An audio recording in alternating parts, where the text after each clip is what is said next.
কষ্ট জমা, সত্য কথা বললে মাগো গুলি করে মারে, বিনা দোষে জেলে আমায় পাঠায় জালিম সরকারি।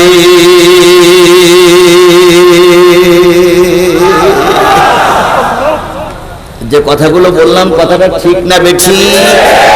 তাহলে আল্লাহ পাক ওই দিনটা পার করে এখনো রসুলের পথে আপনাকে আমাকে কবুল করেছেন। এই জন্য রসুলের নামে দুরূদ আর সালাম সকলে মিলে বলছি সাল্লাল্লাহু আলাইহি ওয়াসাল্লাম। বন্ধুগণ, আমরা কিসের থেকে কথা শুনতে চাই?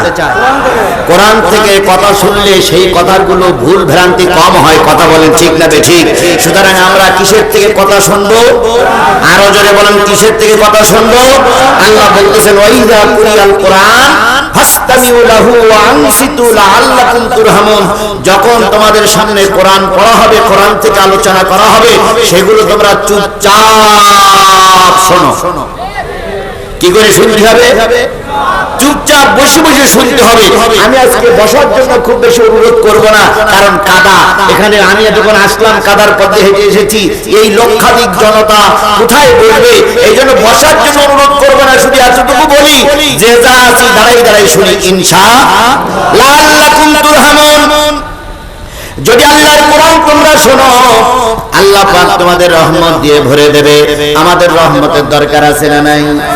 আরো জোরে বলেন, রহমতের দরকার আছে না নাই? বন্ধুগণ, দেশ বিজয় হয়ে গেছে বলে মনে করো না আমরা অনেক কিছু হয়ে গেছি। আল্লাহর রহমত না হলে টিকতে পারবে না। অনেক যুদ্ধে সাহাবীরা বেশি ছিল, তারপরে কাজ হয় নাই। আবার অনেক যুদ্ধ অল্প সংখ্যক সাহাবী ছিল, আল্লাহ পাক বিজয় দান করেছে। এই জন্য ক্ষমতার বলে বিজয় হয় না, লোকবল দিয়ে বিজয় হয় না, বিদেশি সাহায্য দিয়ে বিজয় হয় না। বিজয় দিতে গিয়ে আল্লাহর মদদ লাগে। এই জন্য সাহায্য চাইব কার কাছে? আরো জোরে বলেন, সাহায্য চাই কার আছে? তাহলে আমাদের রহমতের দরকার আছে না নাই? সুতরাং যাদের রহমতের দরকার তারা যে যেখানে আছেন, মোনাজাত শেষ না হওয়া পর্যন্ত যাওয়া যাবে না। আচ্ছা, আমি যে অনেকদিন পর আপনাদের কাছে আসলাম, আমারে ফেলাই রেখে চলে যাবেন কারা কারা? হাত তোলেন তো। আমার ফেলাই রেখে কেউ চলে যাবেন না? বুঝে শুনে আলাদা করেন। আপনারা কি আমাদের রেখে চলে যাবেন? জোরে বলেন, ফেলাই রেখে চলে যাবেন? তাহলে আপনি যখন যাবেন, আমি যখন যাব, আপনিও তখন যাবেন। রাজি আছেন না? রাজি আছেন না? রাজি আছেন না? আমার ভাইয়েরা চলুন সামনে যাই। আল্লাহ রাব্বুল আলামিন বলতেছে ওয়ালাকাদ জারানা লিজাহান্নামা কাসীরাম মিনাল জিন্নি ওয়াল ইনস লাহুম কুলুবুন লা ইয়াফকাহুনা বিহা। মানুষ আর জিনের ভিতর থেকে কিছু সংখ্যক মানুষকে আমি জাহান্নামের ভিতরে ঢুকিয়ে দেব। যারা জাহান্নামের ভিতরে ঢুকবে তাদের এক নম্বর দোষ হচ্ছে লাহুম কুলুবুন লা ইয়াফকাহুনা বিহা, তাদের অন্তর আছে কিন্তু অন্তরে জায়গা নাই। কিসের জায়গা নাই? আরো যারা বলেন কিসের জায়গা নাই? আরে কোরআনের মাহফিল যার ভালো লাগে না, লাগতেছে না, বুঝতে হবে তোমার অন্তরটা জাহান্নামের অন্তর হয়ে গেছে। এই জন্য সবাই কোরআন ভালো লাগে, তোমার ভালো লাগে না। সুতরাং আজকের এই কোরআনের মাহফিলে যদি ভালো না লাগে তাহলে বুঝতে হবে জাহান্নামের অন্তর তৈরি হয়ে গেছে। লাহুম কুলুবুন লা ইয়াফকাহুনা বিহা ওয়া লাহুম আয়ুনুন লা ইউবসিরুনা বিহা। তাদের চোখ আছে কিন্তু চোখ দিয়ে তারা দেখে না, দেখবে না। কি দেখে না? কি দেখবে না? কোরআন দেখে না, কোরআন দেখবে না, কোরআনওয়ালাদেরও দেখে না। কোরআনওয়ালা দেখলে ওদের সহ্য হয় না। এমন লোক আমার সমাজে আছে না নাই? আরো জোরে বলেন, আছে না নাই? অতীতের যারা সরকার ছিল তারা সব কিছু মেনে নিতে পারত, কিন্তু কোরআন মেনে নিতে পারত না। শিবগঞ্জ আমার একটা মাহফিল ছিল, এখান থেকে কয়েক বছর আগে। কিছু লোক শিবগঞ্জের মাটিতে আমার বিরুদ্ধে মিছিল করেছিল, জিহাদি রাষ্ট্রে দেওয়া হবে না। সে যাই হোক, যে দলের লোক হোক, তারা মিছিল করেছিল না? আচ্ছা বলেন তো ভাই, তারা আপনারা বেশি আছেন এখনো? তো বেশি আছেন, তা আমি তো আসছি। তারা পালা কেন আমরা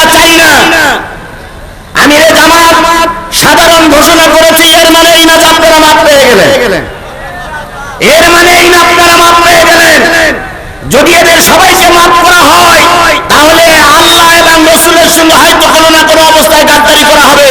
আল্লাহ রসুল মক্কা বিজয়ের পরে সাধারণ ক্ষমা করেছিলেন, কিন্তু কিছু লোককে মাফ করেন নাই, কিছু লোককে মাফ করেন নাই।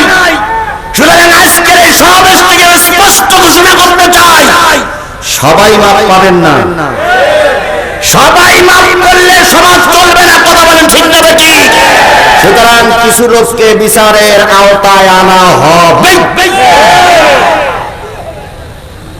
ছাত্ররা প্রায় 1000 মানুষকে মেরে দিলেন, তাদেরকে যদি মাফ করি তাহলে ওই লোকগুলো, তাদের যারা মারা গেছে তারা নিশ্চয়ই তার পরিবার এবং তারা কষ্ট পাবে, কথা বলেন ঠিক না বেঠিক? সুতরাং মাফ পাবে তারাই যারা সমাজে কোনো অন্যায় কাজ করেনি, সাধারণ কর্মী ছিল, তারাই মাফ পাবে। ওই পুলিশের সাবেক আইজি, ওই 3 ইঞ্চি হারুন,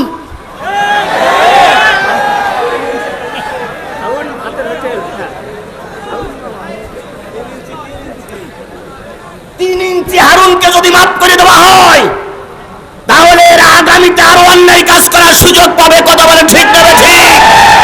এই আইন মন্ত্রীরা যদি মাফ করে দেওয়া হয় তাহলে আইন আরো বেআইন হবে, কথা বলেন ঠিক না ঠিক? এই কাউয়া কাদেরকে যদি মাফ করে দেওয়া হয় সমাজে আরো অশান্তি হবে। যে প্রধানমন্ত্রী, সাবেক প্রধানমন্ত্রী যখন বিমানে চড়তেছে তখনও বলতেছে পুলিশের আইজিকে ডেকে, দেখো তো গুলি করে ময়দান পরিষ্কার করতে পারো কিনা। তাহলে যে ব্যক্তি বিমানে ওঠার সময় বলে গেলেন গুলি করে ময়দান পরিষ্কার করো, এই ব্যক্তির যদি মাফ করে দেওয়া হয় তাহলে জাতি কার বিচার করবে, কার দিক জাতি তাকাই থাকবে? সুতরাং ইবলিস ফিরাউন নমরুদদের মাফ করা হবে না, হবে না, হবে না। ইসলামের শত্রুরা হুঁশিয়ার, ইসলামের শত্রুরা হুঁশিয়ার। আমার বন্ধুগণ, তাই আমি বলতে চাইছিলাম, যাদের দিলে কোরআন নাই তারা যাবে কোথায়? আইউনুল্লাহ ইবসিরুনা বিহা, তাদের চোখ আছে, তারা চোখ দিয়ে দেখে না। কি দেখে না? শুধু কোরআন দেখে না, না কোরআন ওয়ালাদেরও দেখে না। আযানুল্লাহ ইয়াসমাউনা বিহা, তাদের কান আছে কিন্তু তারা কি করে না? শোনে না। কি শোনে না? এখানে যে কজন লোক, যত হাজার লোক উপস্থিত আছেন, কার কান নেই একটু হাত তোলেন। এই যে কজন লোক উঠতেছে একা কান নেই, এর কা চোখও নেই, এদের দেলও নেই। তাহলে আল্লাহ রাব্বুল আলামিন বললেন, যাদের দিলে কোরআন ভালো লাগে না তারা যাবে কোথায়? যাদের কানে কোরআন ভালো লাগে না তারা যাবে কোথায়? যাদের চোখে কোরআন ভালো লাগে না তারা যাবে কোথায়? উলাইকা কালানাম, তারা হলো চতুষ্পদ যন্ত্রের মতো। সুতরাং আমাদের দিল আছে, কান আছে, চোখ আছে, বিবেক আছে, আইডিয়া আছে, তাহলে আমরা কোরআন থেকে দূরে সরে